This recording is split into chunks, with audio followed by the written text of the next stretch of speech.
Hi, everyone, and welcome to this first day of Digital Open Days. Today, POLI.design, a society founded by Politecnico di Milano, will present you some first level specialized master and some higher education courses. In particular, we are now going to present the master in user experience psychology. That is a master of Politecnico di Milano in partnership with Università Cattolica del Sacro Cuore. And we're here with the didactic coordinator of the master, Davide Genco. Welcome, and I leave you the floor. Thank you, thank you. The reason why we are talking in English is because this is a very international master with an international class, with an international heritage. So let me present you what we are talking about. Our master board is made up of Venanzio Arquilla, who is the co-director in charge on the side of Politecnico di Milano, and Andrea Gaggioli, who is the co-director on the side on behalf of Università Cattolica di Milano. This is a pioneering experience of collaboration in between the two institutions.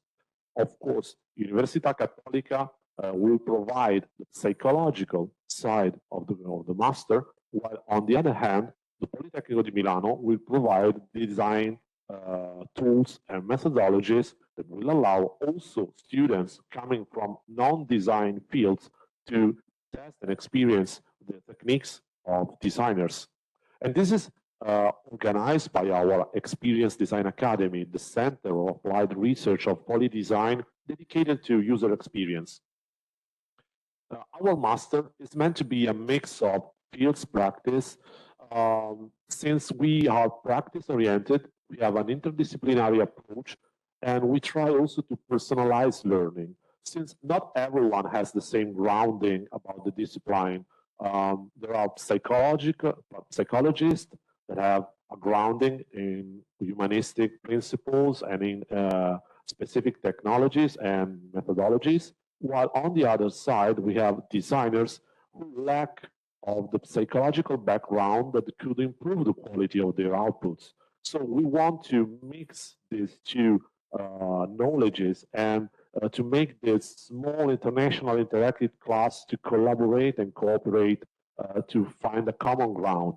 Because the working scenario right now requires for hybrid figures, for hybrid files.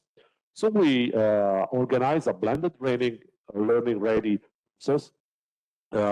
Please don't misconceive. The whole master is meant to be held in presence, but we are also ready whenever the situation requires to provide on-distance lessons. We have online tool for remote calls. We have a repository of lessons that can be shared and recorded afterwards.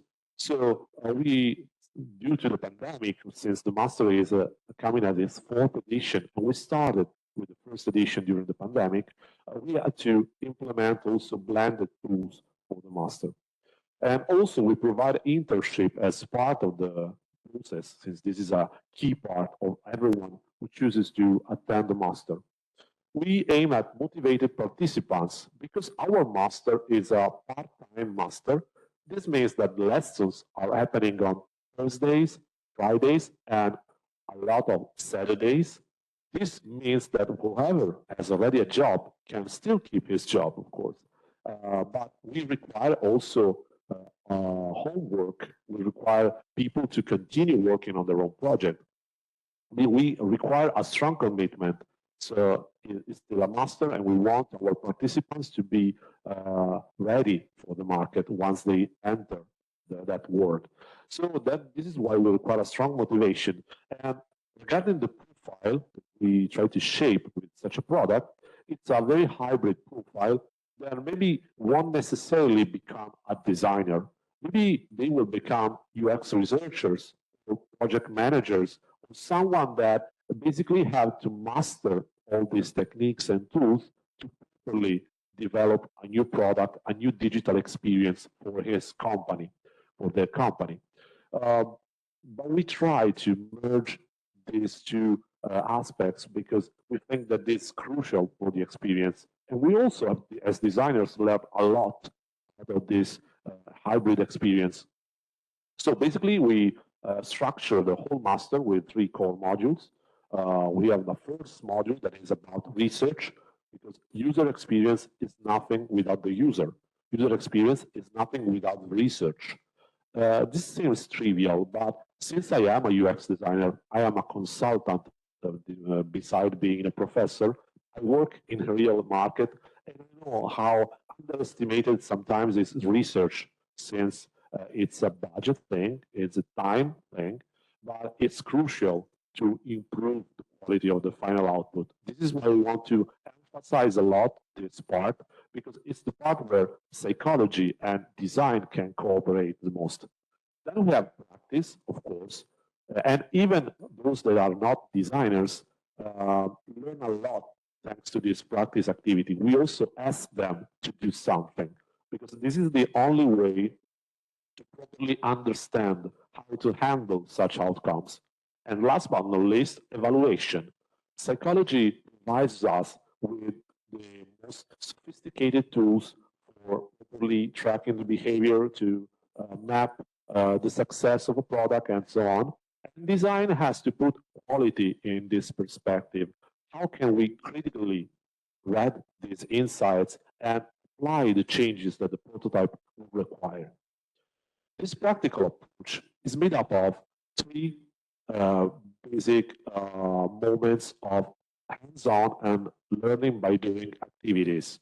They are available thanks to a real project that is provided by one of our partner companies. So students work starting from a brief from a real company with a real need.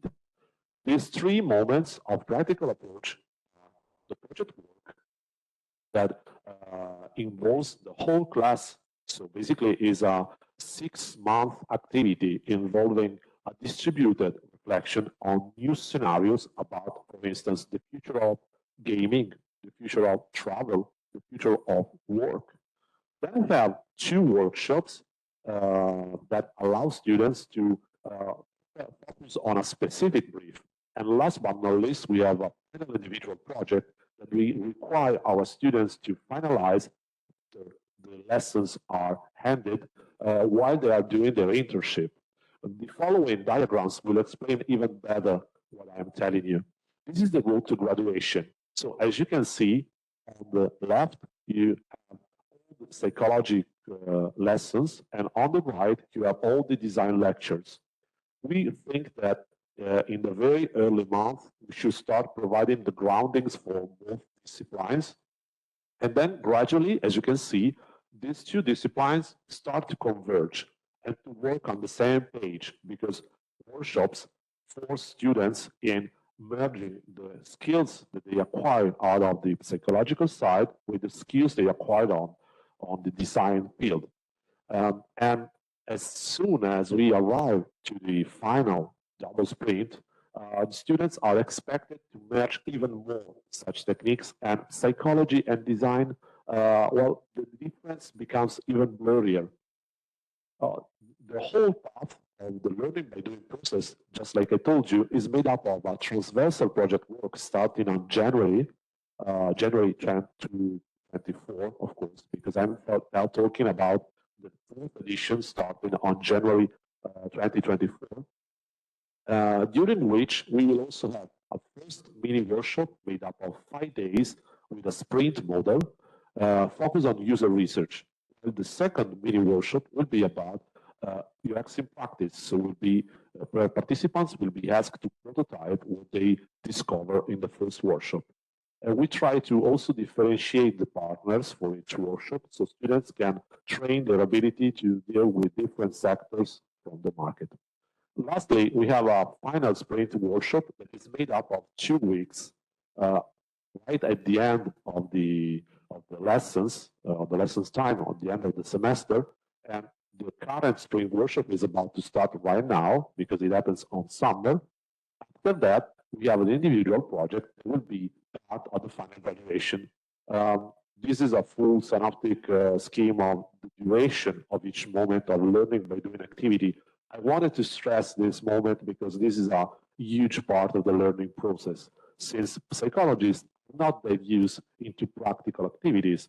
On the other side, designers are not that used into properly listening users and into properly structuring their protocols for research and for evaluation. This is just an example of some of the outcomes that our workshop provided.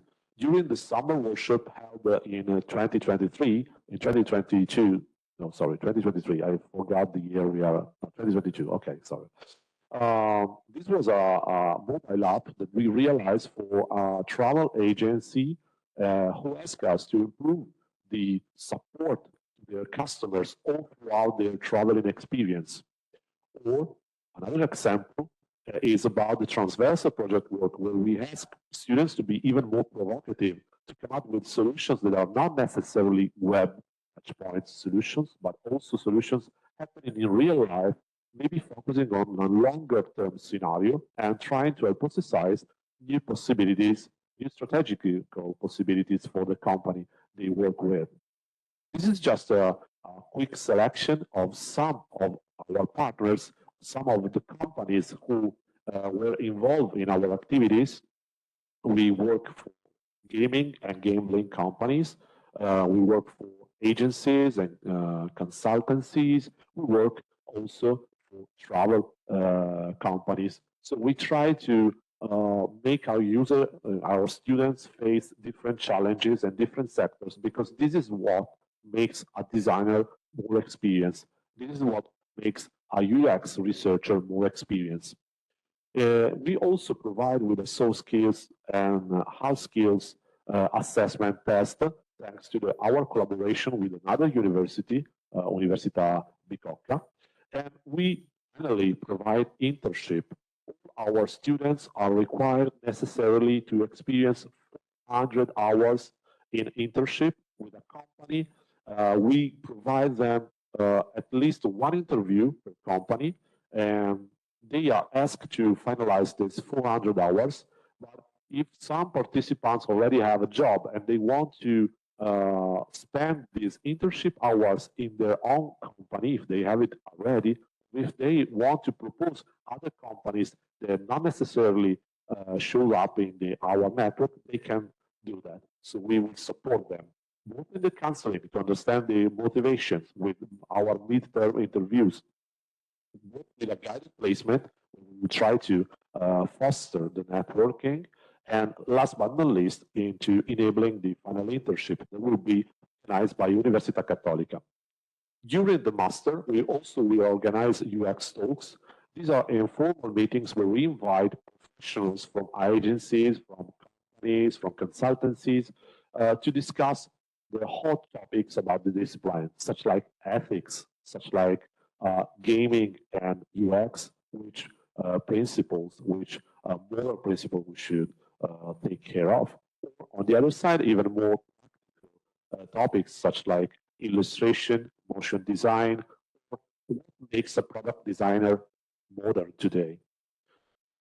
So how to take part, coming to the end, I hope there will be questions about. The price is 10,000 euros. The duration of the master is of a year. We will start the fourth edition on January 2024. The lessons will end up on July 2024. And then the internship and the graduation project will start. So the whole process is expected to end on January 2025. The language is English. We have students from a lot of countries. 70% of the classroom is made up of international students coming from Asia, Europe, South America, North America, and so on. And we have available seats.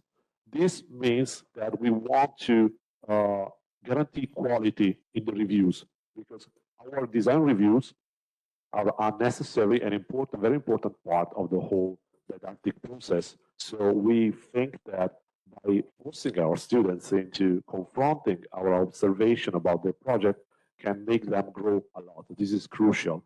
And we should keep the number of students up to 30, since it's the best way to properly manage the classroom. Students will work in groups, and we also change the groups to foster the multidisciplinary approach and to make designers work with psychologists.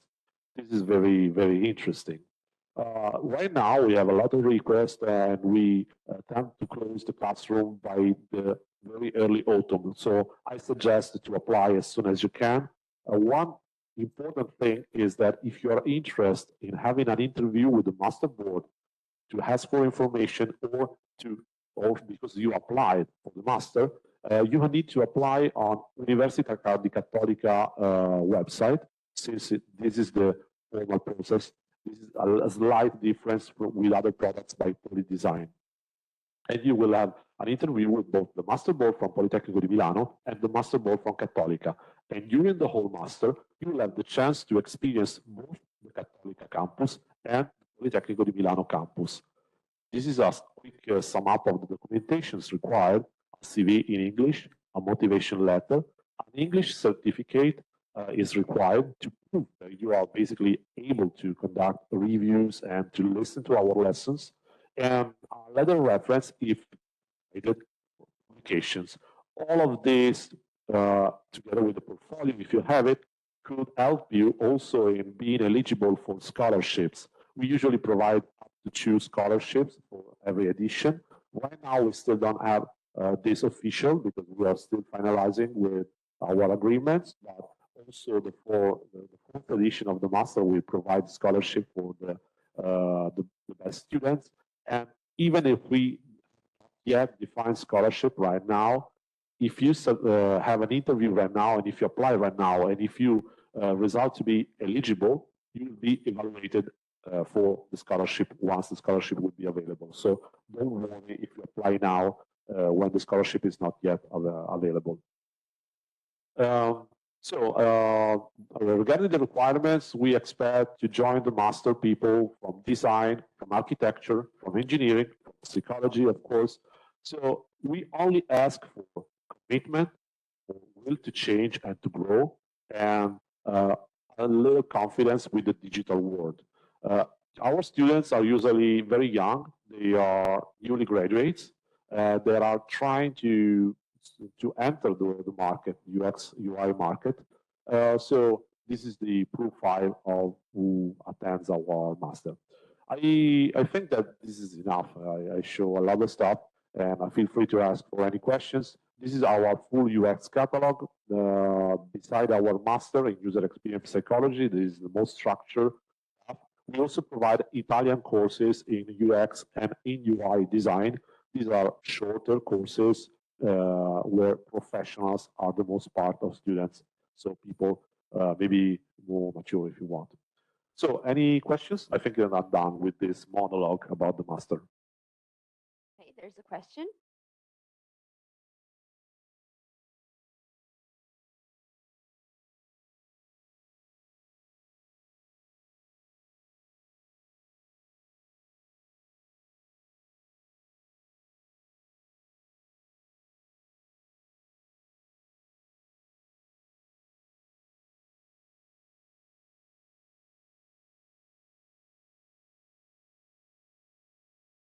Yeah, thank you for the question. I'll make you an example about what's happening right now with the third edition.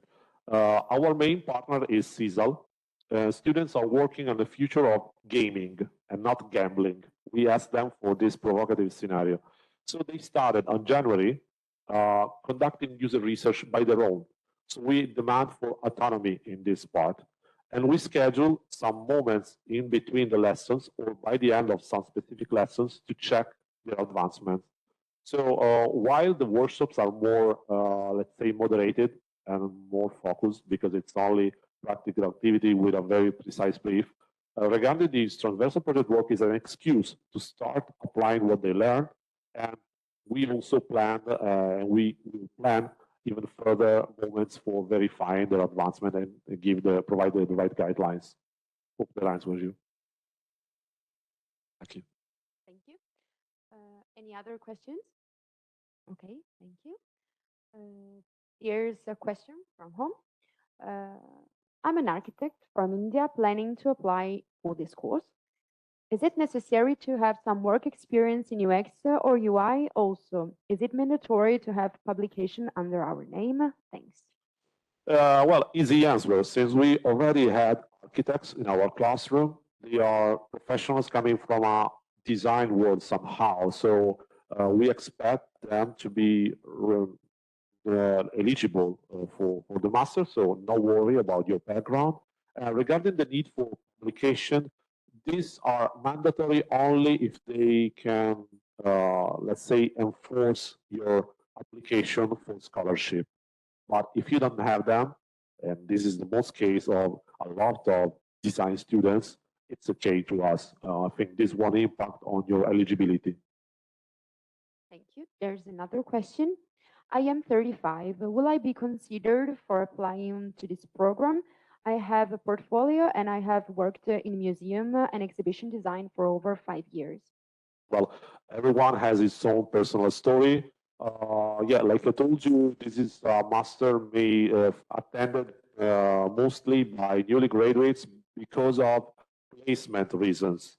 So this doesn't imply that this is not suitable for you. Definitely, if you already have experience into the museum field, I think it's a interesting background. And we also had in our master people that had a seniorship in a precise topic, and we guided them in building up their very first UX portfolio to switch their career, and they succeeded brilliantly. So I think that if you're ready to accept the challenge, we are ready to welcome you in this path.